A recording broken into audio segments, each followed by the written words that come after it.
오늘의 주요 뉴스입니다. 중국발 입국자에 대한 코로나19 검사 의무화 첫날인 어제 중국발 단계체류 입국자 20%가 확진 판정을 받았습니다. 인천공항 검사소에서 PCR 검사를 한 단계체류 입국자 309명 가운데 61명이 확진으로 나왔습니다. 미국에서 급속히 확산하는 코로나19 XBB 1.5 변이가 지난달 국내에 유입된 것으로 확인됐습니다. XBB 1.5 변이는 면역 회피력이 가장 높은 것으로 알려져 우려가 커지고 있습니다.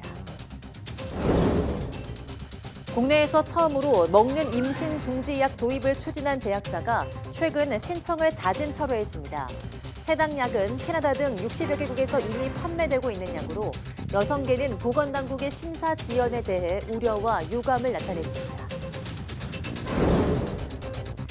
세계 최대 IT 가전박람회 CES가 내일 미국 라스베이거스에서 열립니다. 이번 전시회에서는 단순한 이동수단을 넘어선 모빌리티 기술의 진화와 집에서도 간단히 건강 상태를 관리할 수 있는 디지털 헬스케어 등이 주목받고 있습니다. 대기 정체를 불러왔던 블로킹 현상이 해소되면서 재난으로 불릴 만한 강력한 한파가 오지는 않을 것으로 보입니다. 기습적인 사나흘 정도의 한파는 있겠지만 강력한 한파가 장기간 지속하는 일은 없을 것이라는 전망입니다.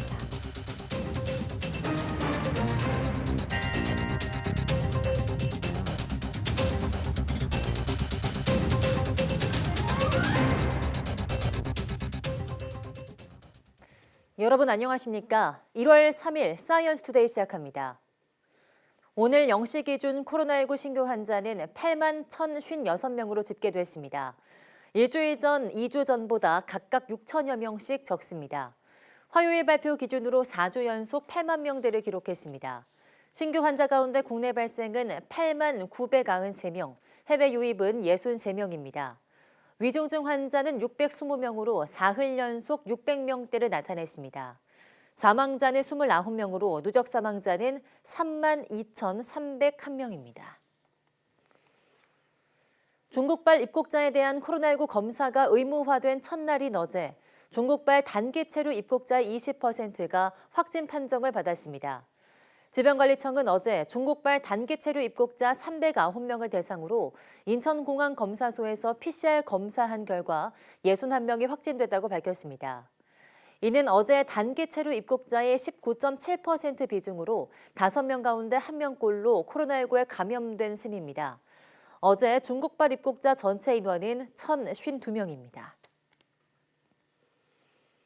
네, 이처럼 중국에서 입국하는 사람들에 대해 코로나19 PCR 검사가 진행되고 있는 인천공항 검사소는 큰 차질 없이 검사가 진행되고 있습니다. 결과가 나오기까지 최소 4시간 대기해야 하는 불편도 입국자 대부분은 중국의 상황이 심각한 만큼 받아들여야 한다는 반응이었습니다. 김평정 기자입니다. 붉은색 명찰을 목에 건 사람들이 군인의 인솔을 받고 이동합니다. 중국에서 단기 체류 목적으로 입국한 관광객들입니다. 모든 중국발 입국자에게 코로나19 검사가 의무화된 첫날 PCR 검사를 받으러 온 것입니다. 인천공항에 설치된 검사소에 도착하면 이름과 여권번호 등 인적사항을 등록한 뒤 검사 비용을 내고 차례로 검사를 받습니다. This is just business because now that it's opening, I can come here. It's actually pretty smooth. We got out of the plane, then we have to wait together. There is a lot of registration process, a few steps, and then we go for the test, COVID test, and then we come here. 다만 검사 결과가 나올 때까지 최소 4시간을 별도의 대기 장소에서 기다려야 합니다. 확진으로 나올 경우 수도권에 마련된 격리시설에서 일주일 동안 머물며 치료받습니다. 기다려야 될 텐데 뭐 그런 부분에 대해서는 어떻게 생각하시는지. 그러면 어쩔 수 없잖아요. 중국 지금 코로나도 많이 심하고 어쩔 수 없죠. 최근 코로나19 해외 유입 확진자 가운데 중국발 입국자 비율은 20에서 30%대에 이릅니다. 인천공항의 코로나19 검사소는 3곳으로 하루 최대 550명까지 검사할 수 있습니다. 중국발 입국자 가운데 내국인과 90일 이상 장기 체류자는 거주지 주변 보건소에서 입국 24시간 안에 검사받아야 합니다. 방역당국은 유행 추이를 지켜본 뒤 홍콩과 마카오발 입국자에 대한 방역 강화도 검토할 수 있다고 설명했습니다. YTN 김평정입니다. 제로 코로나 방역 통제가 폐지된 이후 처음 맞는 새해, 중국인들은 거리로 나와서 촛불을 터뜨렸습니다. 그러나 대도시에서 재감염 사례 증가와 함께 발생한 의료 대란이 농촌 지역으로 확산할 우려도 높아지고 있습니다. 베이징 강정규 특파원이 보도합니다.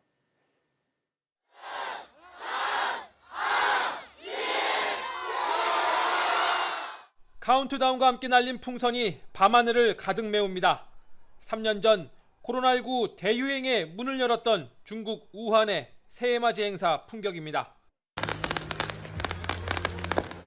전국 각지에서 축포도 쏘아 올렸습니다.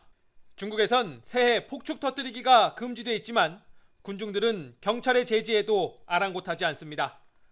중국 관영 CCTV조차 새해맞이 축제 현장을 생중계하며 분위기 띄우기에 나섰습니다. 那今年豫园呢，也是特地的把这个亮灯的时间调整到了元旦之前。 그러나 코로나19 대유행 국면 속에 부적절하다는 비판도 제기됩니다. 특히 미국 뉴욕을 중심으로 빠르게 번지고 있는 오미크론 최하위 변이가 상하이에서도 검출되면서 재감염 사례도 늘고 있습니다. 我第3次复阳了，我爸妈、我侄子呀都阳了，我照顾他们。 베이징 등 주요 대도시 감염이 정점을 찍고 농촌 지역으로 확산할 거란 전망도 나옵니다. 시골은 의료 기반이 열악하고 고령층 환자도 많은 만큼 우려가 큽니다. 새해 연휴가 끝난 뒤 국경이 다시 열리고 음력설, 인구 대이동까지 예정돼 있어서 중국은 물론 전 세계가 긴장하고 있습니다. 베이징에서 YTN 강정규입니다. 미국에서 빠르게 확산하는 코로나19 XBB 1.5 변이가 국내에도 이미 유입된 것으로 확인됐습니다. 질병관리청은 XBB 1.5가 지난달 8일 국내에서 첫 확인됐다며 지금까지 국내 발생 6건, 해외 유입 7건 등 13건이 확인됐다고 밝혔습니다. 제조업 변이 바이러스인 XBB는 지난해 10월 초 국내 유입 사실이 알려졌지만 XBB 1.5는 XBB 하위 변이어서 통계에 별도 집계되지는 않았습니다. XBB 1.5는 면역 회피력이 가장 높은 것으로 알려졌는데 미국에서는 XBB 1.5 검출률이 최근 일주일 새 2배 증가해 41%를 기록하는 등 곧 우세종화될 것으로 전망됩니다. 미국 컬럼비아 대학교 연구진은 최근 XBB 합의 변이가 코로나19 치료제인 이부실드뿐 아니라 개량 백신에도 저항력을 갖췄다는 연구를 발표해 우려가 커지고 있습니다. 새해 들어서는 재난으로 불릴 만한 강력한 북극 한파는 해소될 것으로 보입니다. 기습적인 사나흘 정도의 한파는 있겠지만 강력한 한파가 장기간 지속하는 일은 사라질 것이란 전망입니다. 정혜윤 기자입니다. 강력한 한파가 2주일 이상 이어졌습니다. 폭설에 겨울 폭풍까지 동반하며 북반구 곳곳에 피해가 속출했습니다. 북극에 갇혀있던 한기가 밀려온 데다 일정 지역에 한기가 계속 유입되는 블로킹 현상이 겹쳤기 때문입니다. 하지만 새해에는 기록적인 한파와 재난은 줄어들 전망입니다. 대기 정체를 불러왔던 블로킹 현상이 해소됐기 때문입니다. 한기의 중심축이 북상하고 강도도 약화했습니다. 따라서 새해 시작부터 찾아온 강추위도 심하진 않고 오래 이어지지도 않을 전망입니다. 최근 한반도 주변의 공기 흐름을 막고 있던 동쪽의 블로킹이 점차 해소됨에 따라 최근 이어지고 있는 추위는 앞으로 2일에서 3일가량 더 지속된 후 앞으로 평년의 기온을 회복할 것으로 예상됩니다. 다음 주 중반까지도 심한 추위는 없을 것으로 보입니다. 강력한 북극 한기가 우리나라까지 밀려와 영향을 줄 가능성이 낮기 때문입니다. 현재 북극 한기는 중립 상태고 1층 모델로 봤을 때 다음 주 중반까지는 북극 한기가 남아할 가능성은 낮아 보입니다. 전문가들은 1월 중에 강력한 한파가 찾아올 수는 있지만 오랜 기간 지속하지는 않을 것으로 보여 12월처럼 심한 한파가 재현될 가능성은 낮다고 밝혔습니다. YTN 정혜윤입니다.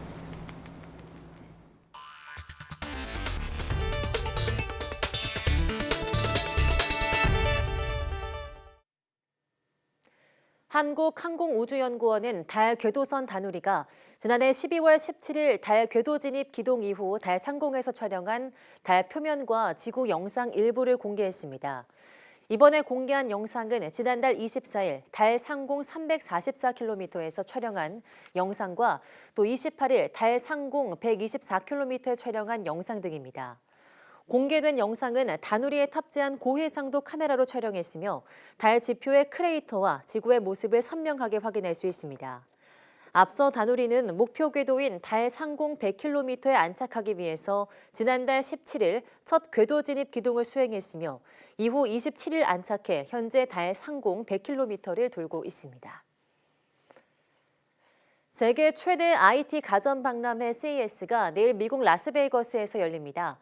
4일간 열리는 이번 박람회에는 한층 진화된 모빌리티와 메타버스, 블록체인 등 신기술의 발전이 주목을 받고 있습니다. 보도에 윤혜리 기자입니다. 거대한 혁신의 흐름에 동참하라. 미국 라스베이거스에서 열리는 세계 최대 IT 가전 박람회 CES의 올해 슬로건입니다. 참여 기업은 전 세계 3,000여 개, 행사장 규모는 지난해보다 1.5배 커진 역대 최대 수준입니다.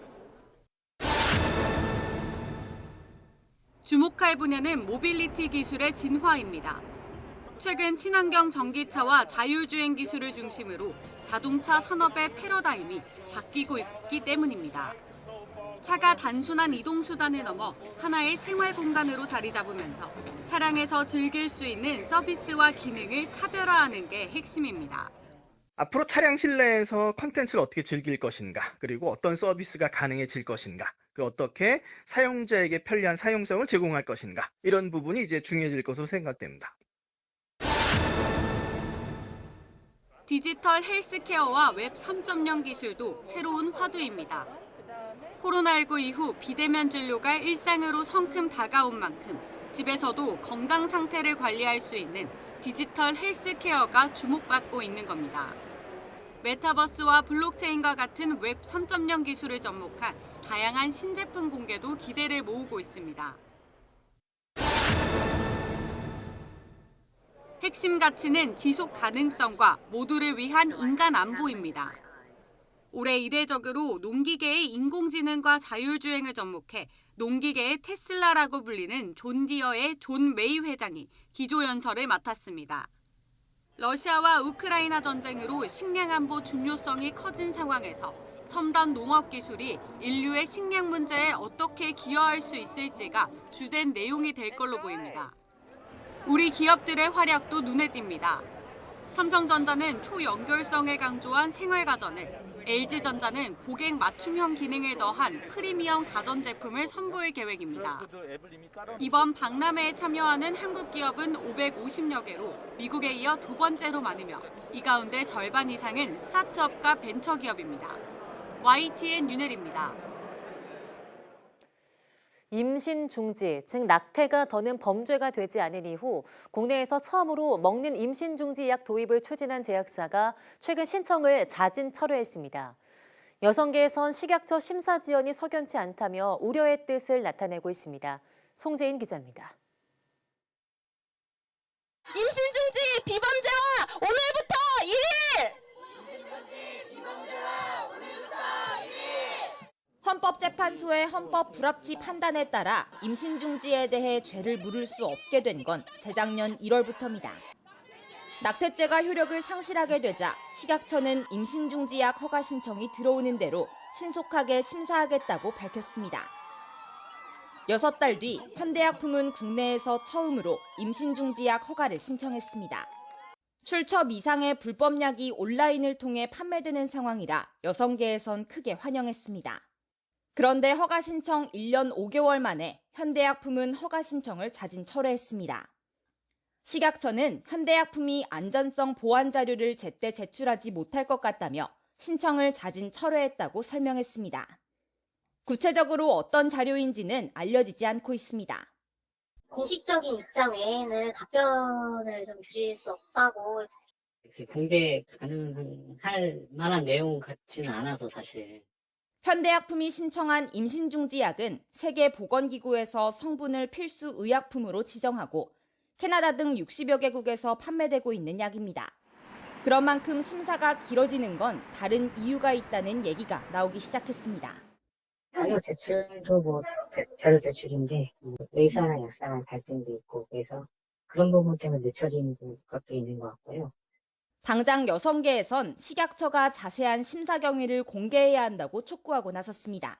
검토가 뭐가 필요했고 그것을 과연 현대약품이 아니면 식약처는 자체적으로 알아볼 수가 없었는지 어떻게 유통할 건지 이런 체계들을 좀 같이 세워나가는 과정에서 약물의 도입을 준비해야 되는데 그런 과정들을 전혀 적극적으로 나서지 않으면서 일단 제약회사에만 책임을 돌리고 있는 것도 문제라고 보고 있고요. 현대약품은 보안 자료가 확보되는 대로 다시 신청하겠다는 입장이지만 심사가 늦어지는 것에 대한 여성계의 우려는 커지고 있습니다. YTN 송재희입니다. 자동차 번호판 위조나 변조를 막기 위해 도입한 번호판 봉인 제도가 60년 만에 폐지됩니다. 국토교통부는 어제 국토교통규제개혁위원회 심의 의결을 거쳐서 자동차 번호판 봉인제 폐지를 포함한 규제 개선 과제를 추진하기로 했다고 밝혔습니다. 후면 번호판을 쉽게 떼어낼 수 없도록 좌측 나사를 정부 마크가 찍힌 스테인리스로 고정하는 제도입니다. 하지만 기술 발달로 번호판 도난과 위 변조 차량을 실시간으로 확인할 수 있는 데다 위 변조 방지 효과가 큰 반사 필름 번호판이 도입되면서 폐지가 필요하다는 의견이 제기됐습니다. 국토부는 이번 조치로 국민 부담 수수료가 36억 원 정도 절감될 것으로 예상했습니다. 봉인제를 폐지하려면 자동차 관리법을 개정해야 하는 만큼 국토부는 이번 달 안에 개정안을 국회에 제출하겠다고 설명했습니다. 국제통화기금 IMF는 올해 세계 경제가 미국과 유럽연합, 중국의 경기 둔화로 지난해보다 더 힘든 한 해가 될 것으로 전망했습니다. 세계 경제의 3분의 1은 경기 침체에 빠질 수 있다고 경고했습니다. 한영규 기자입니다. 게오르 기예바 국제통화기금 IMF 총재는 미국과 유럽연합, 중국이 동시에 경기 둔화를 보이고 있어 올해는 지난해보다 더 힘들 것이라고 말했습니다. 우크라이나 전쟁과 물가 상승, 금리 인상, 중국 내 코로나19 확산 등이 세계 경제를 짓누르고 있기 때문입니다. 올해 전 세계의 3분의 1은 경기 침체에 빠질 것으로 예상했습니다. Stepping into a difficult year. 2023 is going to be hard. For the first time in decades, inflation is running high and interest rates are going up. 게오르 기예바 총재는 중국의 코로나19 제한 완화로 앞으로 3개월에서 6개월 동안 중국 전역의 코로나 감염이 급격히 확산할 것으로 예상했습니다.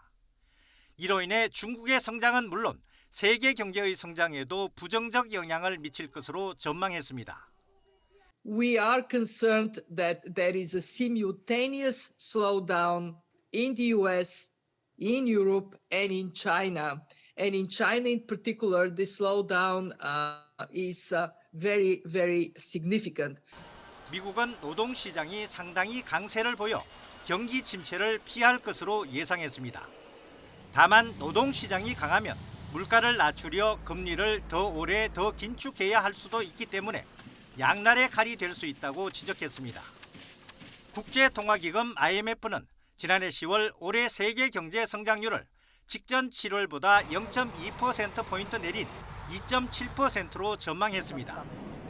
이달 중순 다보스 포럼에서 성장률 전망치를 다시 조정할 예정인데 지난 10월 전망치보다 하향 조정할 가능성이 큰 것으로 예상됩니다.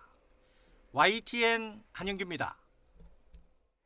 네, 전해드린 대로 IMF는 주요 경제권 가운데 그나마 미국은 노동시장 강세로 경기 침체는 피할 것으로 예상했습니다. 하지만 정작 미국 금융의 심장부인 월가는 지난해 가파른 금리 인상을 이어갔던 미국이 올해는 경기 침체를 맞을 것이란 전망이 잇따라 내놓고 있습니다. 워싱턴 권준기 특파원이 보도합니다. 월스트리트저널이 미국 월가의 대형 은행 23곳을 대상으로 설문조사를 벌였더니 70%가 올해 경기 침체가 올 거라고 예상했습니다. 내년에 침체를 예상한 곳도 2곳으로 80% 가까이가 1, 2년 안에 경기 침체를 내다봤습니다. 경기 침체를 피할 거라고 답한 은행 5곳도 올해 경제 성장률이 0.5%에 불과할 것으로 예상해 경기 전망이 밝지 못했습니다. 경기 침체의 가장 큰 원인으로는 초과 저축 감소로 소비에 쓸 돈이 점점 고갈되고 있는 점을 꼽았습니다. 코로나 팬데믹 때 2조 3천억 달러에 달했던 초과 저축이 1조 2천억 달러로 줄었고 올해 10월이면 그마저 모두 소진될 것으로 예상되고 있습니다. 미국 시민들의 올해 경제 전망도 암울하긴 마찬가지입니다. 과반이 올해 경기가 더 나빠질 거라고 내다봤고 더 좋아질 거란 응답은 25%에 불과했습니다. 다만 세계 경제 3분의 1이 침체에 빠질 거라고 경고한 IMF는 미국엔 경기 침체가 없을 것으로 전망했습니다. 게오르기에바 총재는 미국 경제는 회복력이 가장 강해 침체를 피할 것 같다고 말했습니다. 이번 달 대선 재선 출마를 공식화할 것으로 보이는 바이든 대통령도 미국 경제는 여전히 튼튼하다며 자신감을 보였습니다. 월스트리트저널은 연준이 1분기에는 금리 인상을 이어간 뒤 2분기에 인상을 멈추고 3분기 또는 4분기에 금리 인하로 정책 전환에 나설 것으로 예상했습니다. 월가에서는 연방준비제도가 올 하반기에 금리 인하 피벗에 들어갈 경우 지난해 고전을 면치 못했던 주식과 채권 시장이 회복세에 들어설 것으로 기대하고 있습니다. 워싱턴에서 YTN 권윤규입니다. 이런 대내외적 경제 환경의 어려움 속에서도 우리 기업들은 새해 시무식을 열고 위기를 기회로 만들기로 다짐했습니다. 특히 새로운 성장 동력을 찾아 국제 경쟁력을 강화하는 한 해를 함께 만들어 나갈 것을 다짐했습니다. 이승윤 기자입니다. 대기업들은 새해 시무식에서 일제히 위기 속의 기회를 강조했습니다. KT 임직원들은 새해 비전을 함께 발표하며 인공지능을 중심으로 한 도약을 다짐했습니다. 이미 국내 최고 수준인 인공지능 기술에서는 세계적 수준의 역량에 도전하는 2023년이 되길 기대합니다.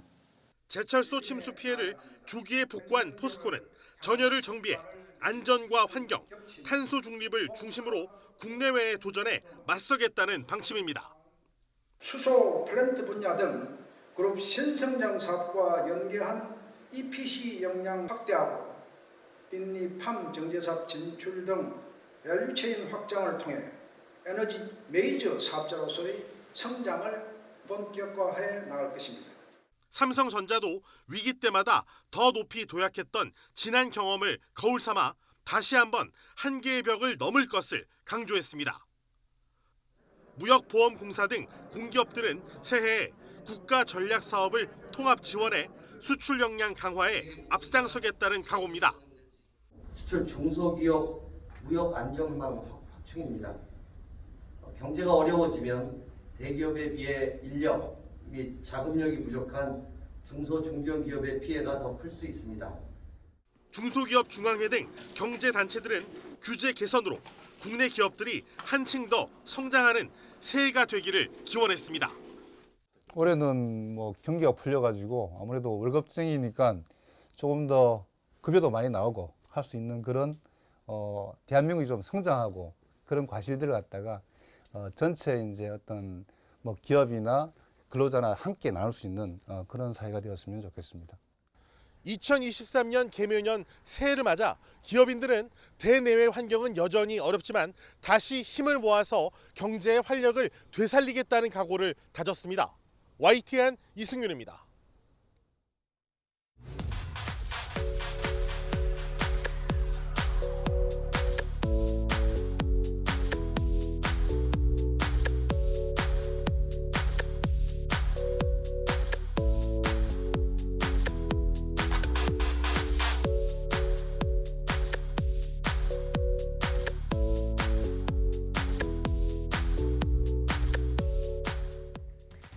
오늘은 새해가 시작된 지 딱 3일째로 우리가 흔히 말하는 작심삼일 끝자락에 와 있습니다. 아마 이맘때쯤 새해 첫날 세운 목표가 조금씩 흐려지는 분들도 계실 텐데요. 오늘 오후 사이언스 투데이 한길 사람 속은에서는 올해 목표를 이루기 위해서 연초 계획을 방해하는 심리와 이를 극복하는 방법까지 이야기 나눠보겠습니다. 많은 시청 바랍니다. 함께해 주신 여러분 고맙습니다.